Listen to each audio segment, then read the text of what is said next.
Nasib ribuan pegawai PT Sritex, harapan palsu atau kenyataan pahit?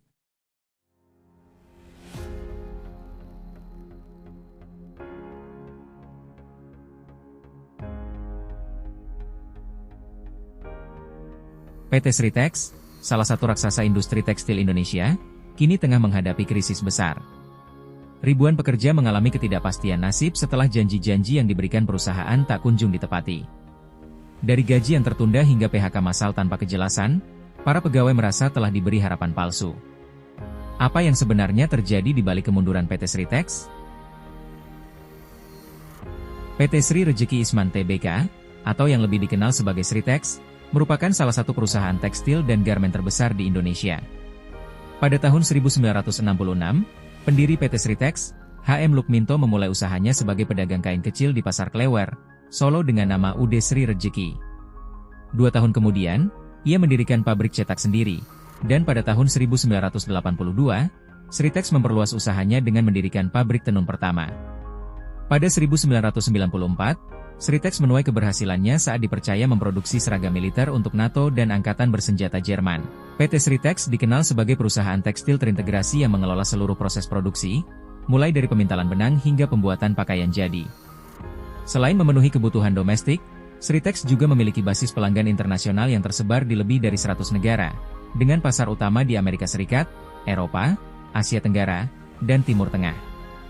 Dengan produksi berskala besar dan kontrak bernilai tinggi, Sritex sempat menjadi kebanggaan Indonesia.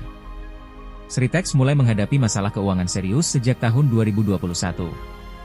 Saham Sritex disuspensi pada Mei 2021 akibat keterlambatan pembayaran bunga dan pokok medium term notes, MTN. Total liabilitas perusahaan terus meningkat, mencapai sekitar Rp24,3 triliun pada September 2023. Masalah keuangan diperparah oleh persaingan yang ketat di pasar global, dampak pandemi COVID-19 mengganggu rantai pasok dan menurunkan permintaan, serta kondisi geopolitik seperti perang Rusia-Ukraina yang menyebabkan turunnya ekspor produk tekstil ke Amerika Serikat dan Eropa. Puncaknya terjadi pada 21 Oktober 2024, saat Pengadilan Niaga Semarang memutuskan Sritex dan 3 entitas afiliasinya, yaitu PT Sinar Panjajaya, PT Bitrates Industries, dan PT Primayuda Mandiri Jaya, berada dalam keadaan pailit. Pailit adalah kondisi di mana debitur tidak sanggup membayar atau melunasi utang-utangnya kepada kreditur dan sudah melewati jatuh tempo. Putusan pailit Sritex berawal dari permohonan pembatalan perjanjian damai yang diajukan oleh PT Indo Barat Rayon sebagai debitur PT Sritex. Kemudian, keputusan ini diperkuat oleh Mahkamah Agung pada 18 Desember 2024. Akibat kondisi pailitnya, Sritex menghentikan seluruh operasionalnya mulai 1 Maret 2025, dan Sritex PHK karyawannya. Menurut catatan Dinas Ketenagakerjaan dan Transmigrasi, Disnakertrans, Provinsi Jawa Tengah yang bersumber dari informasi pihak kurator Sritex, total sebanyak 10.669 orang karyawan Sritex Group terkena PHK. Kementerian Ketenagakerjaan, Kemnaker, akan memastikan para pekerja mendapatkan upahnya, hak pesangon, dan hak atas manfaat jaminan sosial ketenagakerjaan, termasuk jaminan hari tua, JHT, dan jaminan kehilangan pekerjaan, JKP. Banyak pekerja mengaku terus dijanjikan kepastian terkait pekerjaan mereka, namun realitanya mereka tetap dibiarkan tanpa kepastian. Ada yang dijanjikan pembayaran gaji tertunda, tetapi tidak kunjung menerima sepeser pun.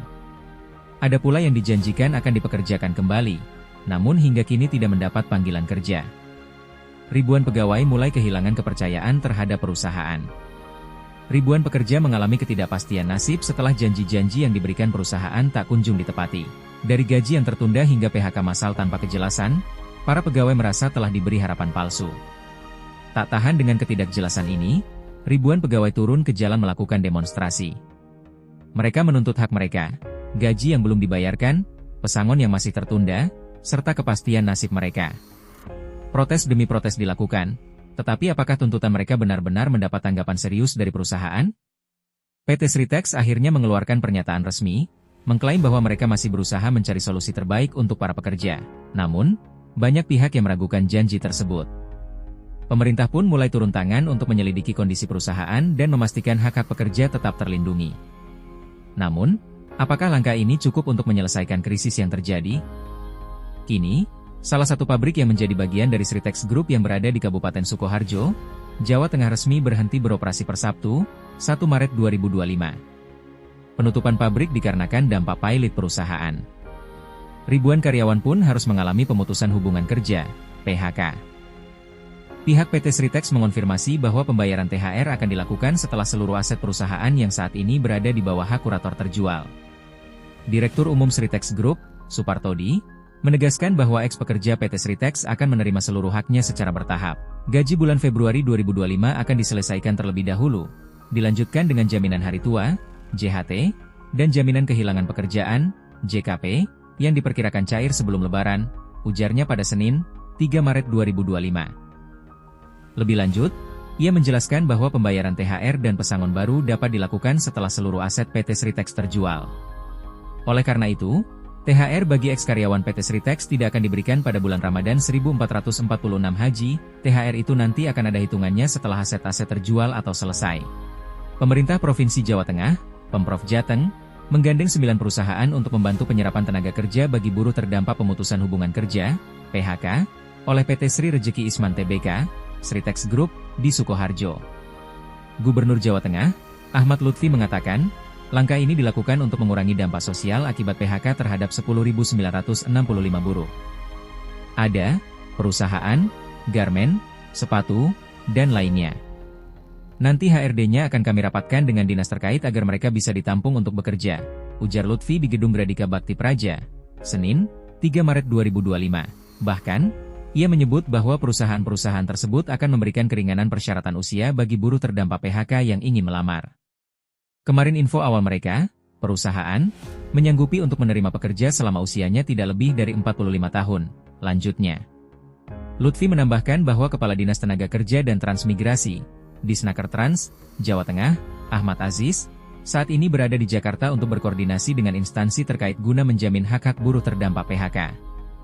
Hak mereka harus terpenuhi, mulai dari jaminan hari tua, JHT, hingga jaminan akibat putus hubungan kerja. Kami upayakan semuanya bisa diselesaikan sebelum Lebaran. Kami tekankan, kewajiban ini ada di BP Jam Sostek, sementara Pemprov Jateng membantu dalam prosesnya, tegasnya. Selain itu, Pemprov Jateng juga berupaya agar tunjangan hari raya, THR, dan uang pesangon dapat diberikan sebelum Lebaran. Saat ini, tim kurator masih terus mendata aset milik PT Sritex. Perjuangan ribuan pegawai PT Sritex belum berakhir. Mereka masih menunggu kepastian atas hak mereka yang belum dipenuhi. Apakah keadilan akan berpihak pada mereka? Kita akan terus mengawal kasus ini. Jangan lupa subscribe agar kamu tidak ketinggalan update terbaru tentang berita ekonomi dan ketenagakerjaan di Indonesia.